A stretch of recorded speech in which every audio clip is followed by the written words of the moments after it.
Hey, what's up guys? In today's video, we're going to be going over some very interesting gaming news. So the first thing I want to talk about has to do with some controversy when it comes to the Black Myth Wukong exclusivity with PlayStation. So this is coming from PlayStation Lifestyle, and the headline reads, Black Myth Wukong dev blames Xbox Series S for temporary PS5 exclusivity. Black Myth Wukong developer Game Science has reiterated once again that Xbox Series S optimization issues are to blame for the game's unintended PS5 exclusivity.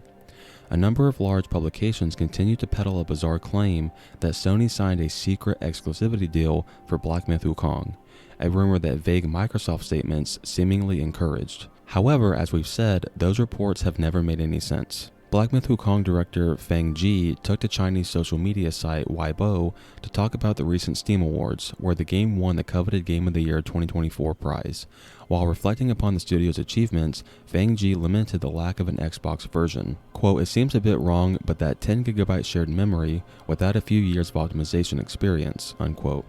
Feng Ji wrote in reference to the Xbox Series S memory. Interestingly, Microsoft went on record to deny any knowledge of Black Myth Wukong facing optimization challenges on the Series S. Quote, "We'd prefer not to comment on the deals made by our partners with other platform holders, but we can confirm that the delay is not due to Xbox platform limitations that have been raised to us," unquote. So the director on Black Myth Wukong is coming out and saying that the reason why the game never came out on Xbox as of right now is due to the limitations on the Xbox Series S console. And I mean, yeah, ever since 2020, whenever these current gen consoles released, the biggest concern, even though, oh wow, the Series S is going to be like $200 or whatever, and it's going to be like a step up over the Xbox One X, all of us always thought like, okay, but how much of a nuisance is this console going to be for these current gen games, and how much is it going to hold back these games? And here we are going on 4.5 years later, and one of the biggest launches, maybe the biggest launch from last year, Black Myth Wukong, did not get an Xbox version at all. It only got a PlayStation 5 version, and there's been a lot of headlines and people going around saying that Sony secretly signed a exclusivity deal to keep Black Myth Wukong off of the series consoles, and the director himself is literally coming out and saying that no, the reason why is because the Series S just isn't capable enough.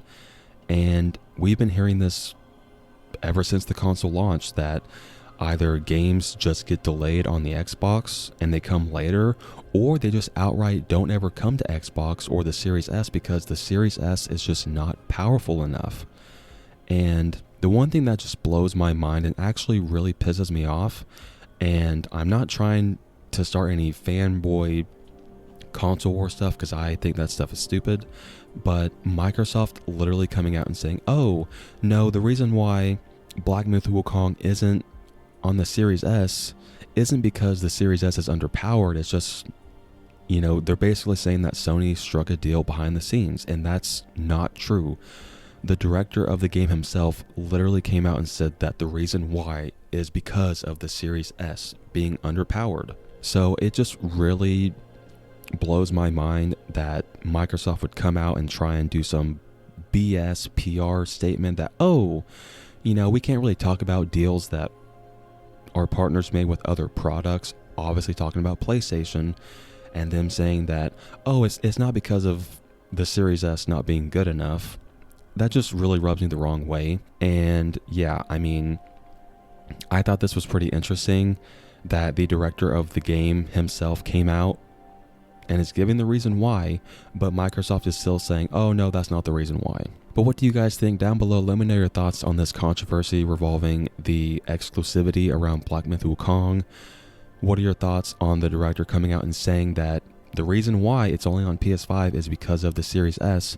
And also let me know your thoughts on Microsoft coming out and saying, no, that's not the reason why. Alright, moving on to the next topic, I want to talk about PlayStation CEO Hermen Hulst and his most anticipated game coming out this year. So this is coming from PlayStation Universe, and the headline reads, Sony's Hermen Hulst names Ghost of Yotei as his most anticipated PlayStation game for 2025. Ghost of Yotei has been named by Sony Interactive Entertainment CEO Hermen Hulst as his most anticipated PlayStation game of 2025. Speaking with Famitsu, Hulst revealed that it was a difficult choice to make given the number of first-party PlayStation offerings on the horizon, but Sucker Punch Productions' upcoming open-world epic ultimately came out on top. Quote, it is very difficult to single out just one game or studio, as we have high expectations for all the projects currently in development. But the announcement of Ghost of Yotei by Sucker Punch Productions, which has produced a number of masterpieces in the past, is very special, unquote. So yeah guys, I thought this was interesting. I mean, obviously Hermen Hulst had to specify that he's talking about PlayStation games for this year, because we all know what everybody's most anticipated game coming out later this year, and we'll talk about that game here in a few minutes. But yeah, Hermen Hulst has came out and said that his most anticipated game coming out this year as far as PlayStation is Ghost of Yotei. And so yeah guys, down below let me know your thoughts on Hermen Hulst naming Ghost of Yotei as his most anticipated PlayStation game, and also down below let me know what your most anticipated game is for 2025. Alright, moving on to the next topic, I want to take some time to talk about some new updates when it comes to Grand Theft Auto 6.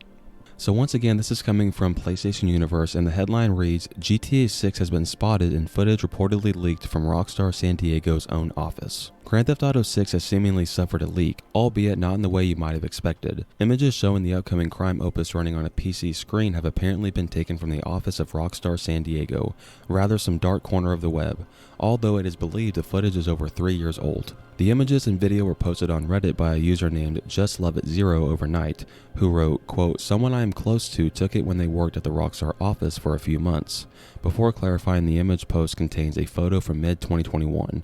I think it's been long enough I can post this. It depicts one of the game's protagonists standing against a wall and not much else. So yeah guys, obviously I'm not going to be showing this leak at all. I mean, there's not really any gameplay. It's literally just the female character that we're going to be playing as in GTA 6. She's like just standing against a wall. So yeah, this isn't the craziest leak, and apparently this footage that this former Rockstar employee took has been over 3 years. It was taken about 3 years ago, 3.5 years. So I mean, I have seen it, and from what I saw, even that looked pretty good. So I mean, obviously if it looked really terrible and this started circulating, I already know a lot of people would be like, oh wow, GTA 6 is going to look really bad. And then if you do research, it says that it was taken from like 3.5 years ago. But I thought I would just give you guys this update that there is a leak, like a video or a picture going around from about 3 years ago for GTA 6. Like I said earlier, I'm not going to be showing anything. You can go on Twitter or find it yourself, but I thought I would just give you guys an update on that.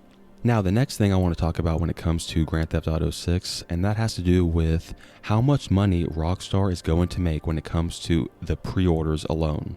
So once again, this is coming from PlayStation Universe, and the headline reads, GTA 6 pre-orders alone could generate more than $1 billion, says research firm. Grand Theft Auto 6 could pull in as much as $1 billion from pre-orders alone, according to research outfit DFC Intelligence.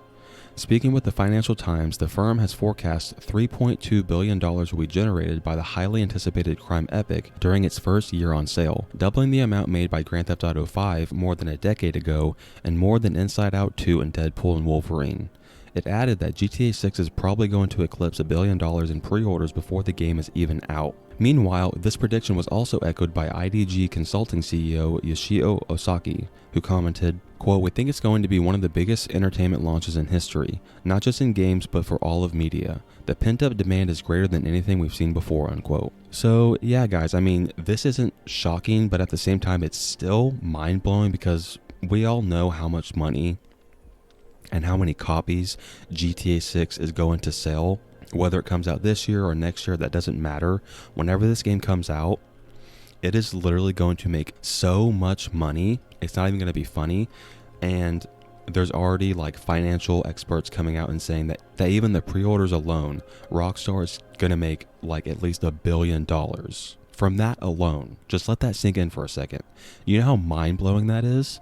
And also apparently Rockstar is going to make billions of dollars within the first year just the first year. And also, some other CEO from another financial expert place is coming out and saying that not only is GTA 6 going to be like the biggest launch for a video game ever, it's going to be the biggest entertainment launch ever, like including movies and everything. It's going to be GTA 6. So yeah, guys, I thought I would just give you this update that it's being reported by a bunch of financial experts that GTA 6 is expected to make $1 billion off of pre-orders alone and several billion after the first year.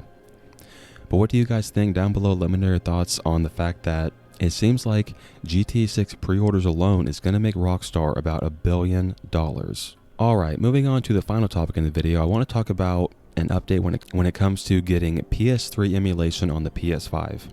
So this is coming from PlayStation Universe, and the headline reads, PlayStation Classics dev Implicit Conversions is researching the possibility of PS3 emulation. The developer responsible for bringing a number of PlayStation Classics to the PS5 has revealed during a roadmap for its Syrup engine that the studio is looking at PS3 emulation for Sony's latest home console. For those out of the loop, Implicit Conversions works alongside Sony to bring a number of PS1 titles to the PS5 as part of the PlayStation Plus range, while its co-founder had also been responsible for the PS4's PS2 emulation. While PS3 games are part of the PS Plus premium range, they, unlike other titles, cannot be downloaded to your console. Users are only able to stream them. Now, an update to the roadmap for the developer has revealed a Dreaming About section, which mentions researching and prototyping the possibility of a PlayStation 3 emulation package. So yeah, guys, this is more good news when it comes to finally getting a PS3 emulator on the PS5. Now, these people aren't coming out and saying, oh, we figured it out and it's going to be coming out tomorrow. They're just saying that they're doing more research and trying to finally figure out a way to actually get it to work so we don't have to stream the PS3 games anymore and we can just natively play them on the PS5. Now, me personally, I don't think that even if this group or someone else figures out how to get this to actually work on the PS5, I don't think Sony would allow it. I think if anything, they will make that a huge selling point towards the PS6.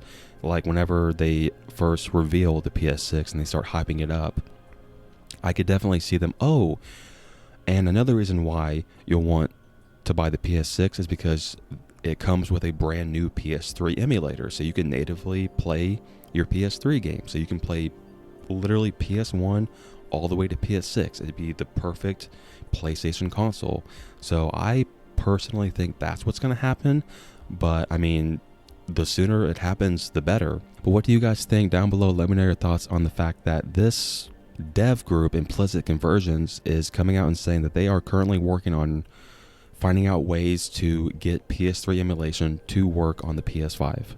Thank you guys so much for watching this video. I really appreciate it. If you enjoyed it or found it informative, drop it a like and consider subscribing if you haven't already. Until next time, guys, take care.